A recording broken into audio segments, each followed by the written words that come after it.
زمان كان في ملك قوي قرر يبني قصر كبير على قمة جبل، بحيث مهما جت رياح ما تقدرش تهزه، ولا حتى البحر يقدر يطلع للقصر ده. القصر ده ليه باب واحد ومفتاح واحد بس.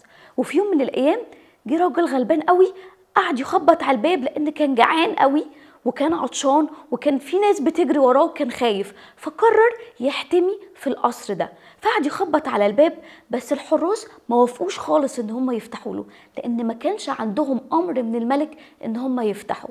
وفجأة ظهر الملك ده وبص للراجل ده بعينين الرحمة وبعينين الحب، وقال له: طالما وثقت فيا وقررت تسكن في القصر بتاعي، انت مش هتحس بالجوع، انت هتفضل حاسس بامان معايا. والملك مد ايده للراجل ده ودخله معاه القصر. ومن وقتها الراجل ده ما جعش تاني وحس بأمان برغم أي حاجة بتحصل. وهو ده موضوعنا النهاردة، الثبات في المحبة. الكتاب المقدس بيقول في إنجيل يوحنا 15:9: كما أحبني الآب كذلك أحببتكم أنا، اثبتوا في محبتي. تفتكروا إيه هو المقياس الكامل للمحبة؟ المقياس الكامل للمحبة إن المحبة دي تبقى ثابتة، مش بتتغير، دايما معايا طول الوقت. وشوفنا نفس صورة الحب دي على الصليب. الكتاب المقدس بيقول: ليس لأحد حب أعظم من هذا أن يضع نفسه من أجل أحبائه. ودي الصورة اللي اتحبينا بيها في الصليب، ولسه لحد دلوقتي بنتحب بيها، والمحبة دي كمان دايما معانا للأبد. معنى ان انا ابقى ثابت في محبة المسيح يعني اكون راسخ في علاقة قوية معاه، مهما جت تحديات او صعوبات انا مكمل في العلاقة دي، انا ثابت في العلاقة دي. طب ازاي اقدر اعيش ده؟ لازم علشان اقدر اعيش الثبات في المحبة يبقى عندي 4 حاجات. اول حاجة التزام، بمعنى ان علاقتي معاه مش مجرد وقت وخلاص، او حسب الظروف وحسب المود اللي انا فيه. انا الدنيا تمام معايا فانا تمام، الدنيا حطت عليا شويه فمتضايق فحس ان انت مش موجود، لكن انا عندي جذور ثابته وقويه، وده اللي مخليني مكمل في العلاقه دي. الثبات في المحبه مش مجرد مشاعر حلوه بحسها وخلاص، لكن ده قرار يومي انا باخده وبعيش بيه. تاني حاجه، اعيش واثق ومصدق في المسيح، واثق ومصدق في محبته الغير مشروطة ليا، واثق ومصدق في مشيئته انها لصالحي والخيري حتى لو انا مش فاهم حاجة، واثق انه معايا في كل خطوة انا بخطيها. مهما كنت بعدي في ظروف حلوة هو معايا فيها، بعدي في ظروف صعبة هو معايا فيها، مش بس معايا لكن كمان بيشاركني فيها. تالت حاجة، أعيش حسب كلام المسيح، أعيش حسب تعليمه ليا في كل جانب من جوانب حياتي. ما احسش ان انا عايش في مجتمع صعب ان انا اعيش فيه ده، لكن ابقى طول الوقت بتعلم وبسعى ان انا اعيش حسب كلامه واعيش حسب تعليمه. ما كنتش بخاف ان انا اعيش مختلف وسط الشله اللي انا فيها او وسط الناس اللي انا عايش وسطيهم. رابع حاجه، علاقه حقيقيه معاه. علشان اعيش ثابت لازم يبقى في علاقه قويه ليها جذور ثابته معاه. طب ده هيحصل ازاي؟ بخلوتي، بقراية الكتاب المقدس، بوقت التأمل فيه والتأمل في محبته، ان انا اشوف دوره الفعال في حياتي. دي الحاجات اللي هتخليني في علاقة قوية معاه. الثبات في المحبة عامل زي شجرة ليها جذور قوية جدا موجودة في تربة كويسة جدا، فمهما جت ريح او عواصف فالشجرة دي ثابتة عشان عندها جذور قوية. انا كمان لو عايز ابقى ثابت في المسيح لازم يبقى عندي علاقة قوية معاه. الكتاب المقدس بيقول في يوحنا 15:4 و5: اثبتوا فيا وانا فيكم، كما ان الغصن لا يقدر ان يأتي بثمر من ذاته ان لم يثبت في الكرمة، كذلك انتم ايضا ان لم تثبتوا فيا. انا الكرمة وانتم الاغصان، الذي يثبت فيا وانا فيه هذا يأتي بثمر كثير، لانكم بدوني لا تقدرون ان تفعلوا شيئا. حياة يسوع المسيح كانت اعلى مثال في محبة الله لينا. يسوع هو الكرمة واحنا الاغصان، علشان نثبت فيه لازم نلزق فيه، نبقى متصلين فيه، فهقدر يبقى عندي قوة اثبت. مش بس كده، لا انا كمان هجيب ثمر. ثباتي في المسيح بيغير حياتي، بيخليني كمان شخص مختلف في علاقتي مع الناس اللي حواليا. محبتي للمسيح هي الاساس اللي بيحركني ان احب الناس اللي حواليا محبة حقيقية، محبة مشروطة بحب هو، بغض النظر عن تصرفاتهم، حياتهم شكلها عامل ازاي. لما ابقى غرقان وشبعان من محبة المسيح هعرف افيض على اللي حواليا محبة حقيقية. لما اكون مليان محبة هعرف افيض طبيعي جدا بالحب ده على الناس اللي حواليا. المسيح نفسه قال في يوحنا 26:17 ليكون فيهم الحب الذي احببتني به. الابن كان موضوع محبة الاب على الارض، وانا وانت موضوع محبة الابن دلوقتي. وده بالظبط اللي علمه المسيح لينا لما قال وكما تريدون أن يفعل الناس بكم افعلوا أنتم أيضا بهم هكذا. وده بيحط عليا مسؤولية إن أنا لازم أكون بحب الناس اللي حواليا من غير ما يكون فيهم شروط معينة بحطها أو لازم يكونوا شبهي علشان أعرف أحبهم.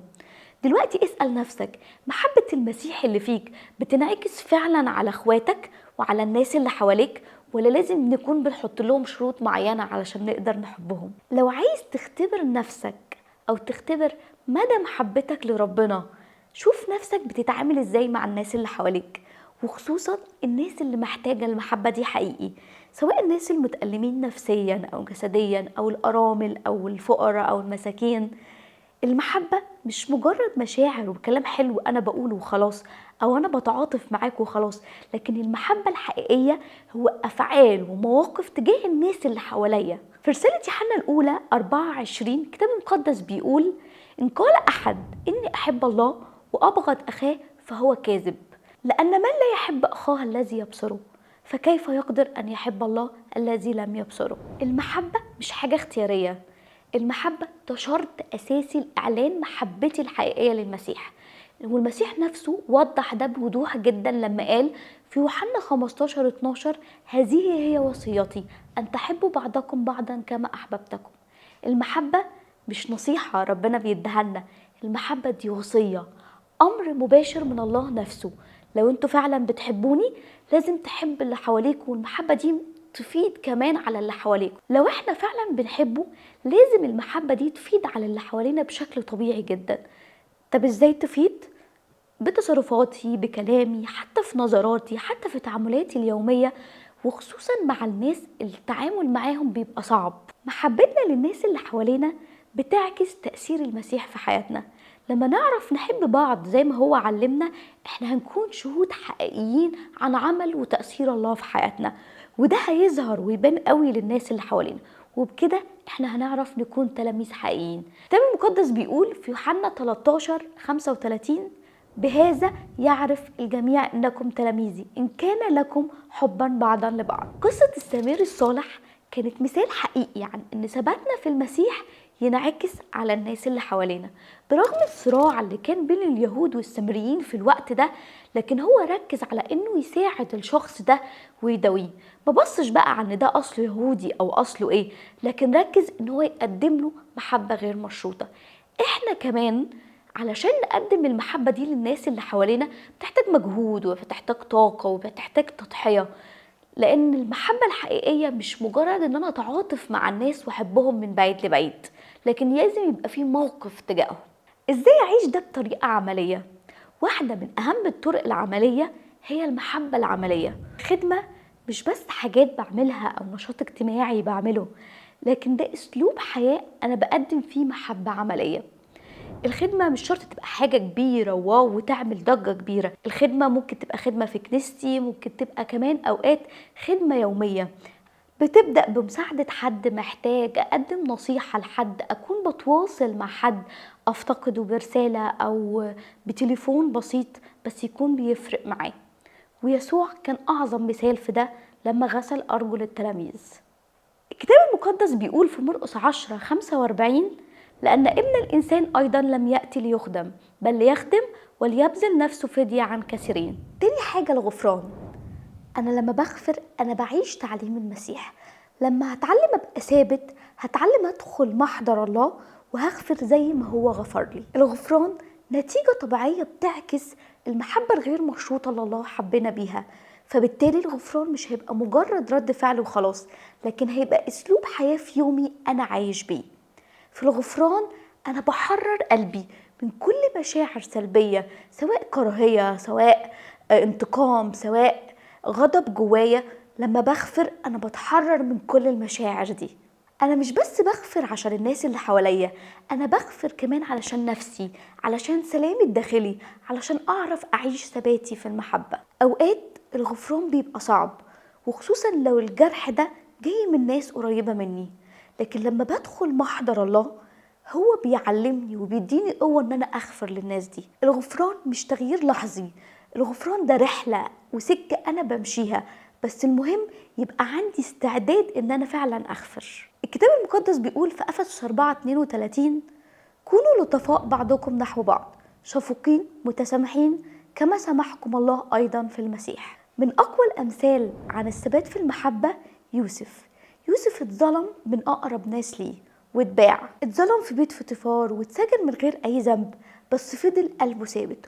وده بان قوي في رد فعله لما شاف اخواته، ما قعدش يحسسهم بالذنب يقولهم انتوا السبب بعتوني، لكن اول ما قابلهم قال لهم انا يوسف اخوكم اللي بعتوه لمصر، لكن الله كان قصده يجيبني قبلكم علشان احمي حياتكم وحافظ على حياتكم. يوسف مش بس غفر، لكن كمان طمنهم وما حسسهمش خالص بالذنب. في حاجات بتعطلنا وتخلينا مش قادرين نعيش ثباتنا في المسيح، زي مثلا مشاغلنا اليومية، المشاكل اللي عندنا والمسؤوليات ومتطلبات الحياة بتاخد من طاقتنا ومجهودنا ومن وقتنا، فبتخلينا مش قادرين نركز فعلا على ثباتنا في المسيح وعلاقتنا معاه. كمان الصعوبات والتحديات اللي بنعدي بيها، اوقات الحاجات الصعبة والتحديات الصعبة والمواقف الصعبة اللي بنعدي بيها بتخلي عندنا مشاعر سلبية بتبقى ناتجة عن احباطات، عن خيبة امل، فكل ده بيخلينا مش قادرين نركز على علاقتنا بالمسيح. فلما بنعدي بموقف كبير قوي بنقرر ان احنا نعتمد على نفسنا بدل ما نعتمد على الله. كمان انشغالنا بالمصالح الشخصية بتاعتنا وأنانيتنا، أوقات أهدافنا وأحلامنا وطموحاتنا بتبقى عكس المعايير اللي الله عايزها مننا، فوقتها بنحط أحلامنا دي والمكاسب المادية اللي احنا عايزين نوصل لها رقم واحد، فبنبقى مش عارفين نعيش الثبات ده. لو هنتكلم كمان على العلاقات المجهدة والعلاقات السامة اللي في حياتنا اللي بتسبب لنا توتر ونزعات ومشاكل طول الوقت، وبتسلب طاقتنا وبتستنزفنا وبتستنزف وقتنا وبتخلينا كمان نفقد الثقة في نفسنا، فده بيخلينا نبعد تركيزنا عن محبتنا وعن ثباتنا في المسيح ونركز مع العلاقات دي. ومحدش مننا ما عداش بالضغوط الاجتماعية وتوقعات المجتمع مننا من عادات وتقاليد في طريقة لبسنا، طريقة كلامنا، في اختيارنا في ارتباطنا، في اختيارنا لشغلنا، وأوقات الحاجات دي كلها بتبقى عكس المعايير اللي الله عايزنا نعيش بيها وعكس تعليم الله لينا. ولما نحاول نتكيف مع الحاجات دي اللي عايزها مننا المجتمع عشان ما نحسش بالرفض او نحس ان احنا مش محبوبين في وسط المجتمع ده، وبنشوف ده في قصة بطرس ضعف وخاف انه يقول ان تبع المسيح، وانا وانت كمان اوقات بتجيلنا في فترات ضعف وبنرجع نقع تاني في الخطية، بس الجميل ان دايما في فرصة ان انا اتوب وارجع تاني لربنا. الثبات في المحبة مش مجرد كلام، لكن حياة بعيشها، سواء في ثباتي الشخصي او في ثباتي وسط كنيستي وسط جماعة المؤمنين. الثبات الشخصي هو اني اكرس كل حياتي للمسيح، مش بس ان انا اروح الكنيسة او اخدم وخلاص، لكن يبقى تعليمي وتبقى حياتي وسلوكي وافكاري وتصرفاتي كلها حسب تعليم المسيح، اعيش بالمحبة، اعيش بالعطاء، اعيش بالتعليم اللي الله بيعلمها لي. الثبات الجماعي هو ان احنا كجماعة مؤمنين مع بعض بنسند بعض ونشجع بعض وندعم بعض في رحلتنا في ثباتنا في المسيح. الكنيسة ليها دور مهم جدا في اتحادنا كلنا كجماعة مؤمنين، ان احنا نصلي مع بعض ونسند بعض ونشجع بعض وندعم بعض، ووقتها احس ان انا مش لوحدي لكن انا مسنود بعيلتي. في النهاية الثبات في المحبة مش بس هدف أنا عايزة أوصله، لكن ده رحلة مستمرة محتاجة مني التزام، محتاجة مني تجديد يومي علشان أقدر أعيش الثبات في المحبة وأكون نور حقيقي ورسالة حقيقية للناس اللي حواليا. ويكون قرارك النهاردة إن محبة المسيح مش مجرد فكرة عرفتها، لكن أسلوب حياة تعيشه. من يثبت فيا وأنا فيه هذا يأتي بثمر كثير.